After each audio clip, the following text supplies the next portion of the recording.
Domis pa to. Yan, jamis pa. Tinintay namin si Pare Erne.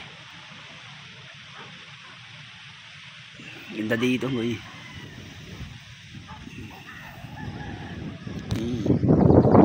Umaga na. Yan ay araw.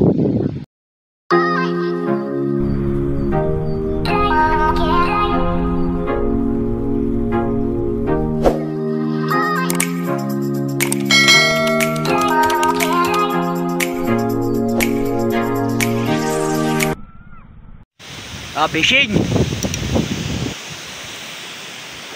kami sa ano, cube 3 tol, no? Tawag dyan, halo, cube 3 hindi ba cube? Cube no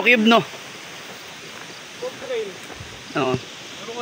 Nakasama ko si Pare Ernel tsaka si Pare Erne mag-utols. Yun tayo na Ernel, yan yun tol, yun tayo laki ng puta, ang tarik pa yun, no? Oo, kumpura tayo, no? Pagyan, no? Oo, tayo lang ito pre sa Barandindan. Oo, pero ano siya, pitangali, no? Pitangali meron, nakadala ako yun. Dalawa ang natin dala, mag bait and wait tayo, isa hagis. Sasamat yung pa ako, anong practice.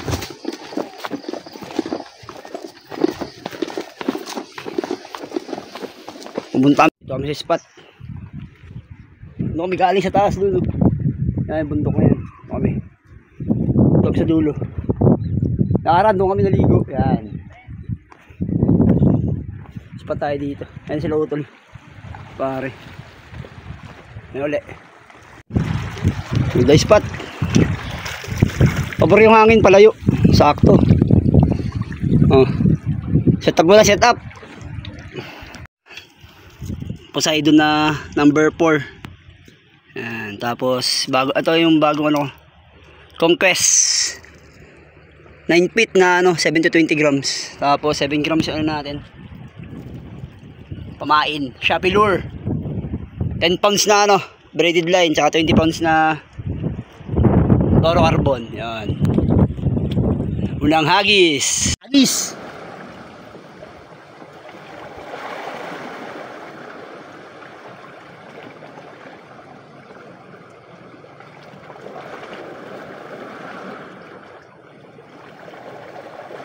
Yan, nagkakis na tayo dyan. Kaso wala tayong dalawang action cam, nakalimutan natin.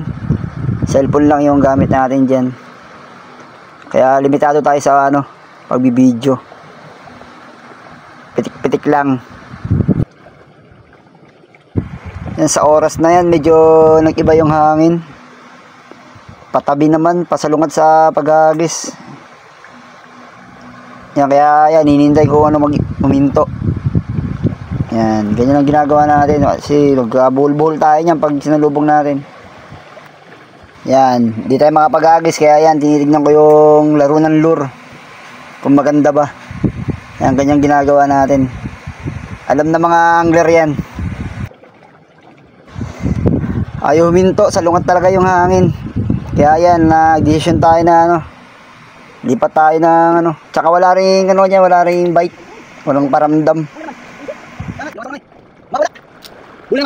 2,000 years later. Yan, binawihan tayo.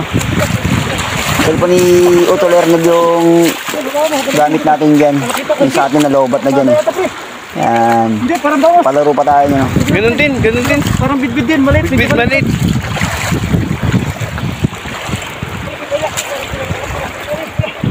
Ano mo, retreat mo. Kung dito lang sa loob. Atake mo na. Nice one! Mamaya. Wait. Maliit.